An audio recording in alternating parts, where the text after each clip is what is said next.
வணக்கங்க. இன்றைக்கி நம்ம சுவையமுது சேனலில் உடலுக்கு ஆரோக்கியமான கம்மஞ்சோறு தானுங்க. அதுக்கு தொட்டுக்கிறதுக்கு சின்ன வெங்காய சட்னிங்க. வாங்க அதை எப்படி செய்யலான்னு பார்க்கலாங்க.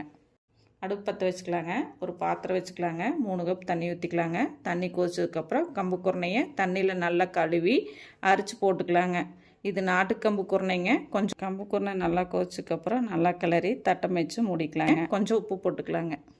ஒரு குக்கர் வச்சுங்க 3/4 லிட்டர் தண்ணி ஊற்றிக்கலாங்க. உள்ளே ஒரு ஸ்டாண்டு வச்சுக்கலாங்க. கம்பு குருணை வச்சுருந்த பாத்திரத்தை எடுத்து உள்ளே வச்சுக்கலாங்க. தட்டம் வச்சு மூடிக்கணுங்க. குக்கரை மூடிக்கலாங்க. 3 விசில் வரணுங்க.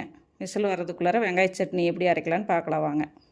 அடுப்பத்தை வச்சுக்கலாங்க. ஒரு கடாய் அடுப்பில் வச்சுக்கலாங்க. 1 ஸ்பூன் எண்ணெய் ஊற்றிக்கலாங்க. 1 ஸ்பூன் கொத்தமல்லி, 1/2 ஸ்பூன் ஜீரகம், 3 வரமிளகா, 1 கொத்து கருவேப்பிலை எல்லாத்தையும் சேர்த்து வதக்கி ஒரு தட்டத்தில் எடுத்து கொட்டிக்கலாங்க. 15 சின்ன வெங்காயம், 6 பல் பூண்டு, 1 ஸ்பூன் எண்ணெய் ஊற்றி நல்லா வதக்கி தட்டத்தில் எடுத்து கொட்டிக்கலாங்க.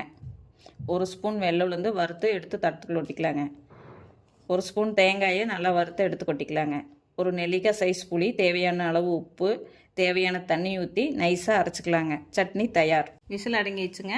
கம்மஞ்சோறு ரெடி. கொஞ்சம் சட்னிக்கு வச்சுக்கிட்டேங்க. கொஞ்சம் மோர் ஊற்றி வெங்காயம் போட்டு கரைச்சிக்கிட்டேங்க. நிறைய பேர் சப்ஸ்கிரைப் பண்ணாமல் பார்க்குறீங்க. சப்ஸ்கிரைப் பண்ணுங்கள், லைக் பண்ணுங்கள், ஃப்ரெண்ட்ஸ் அண்ட் ஃபேமிலிக்கு ஷேர் பண்ணுங்கள். கீழே இருக்கிற பெல் பட்டனை கிளிக் பண்ணுங்கள்.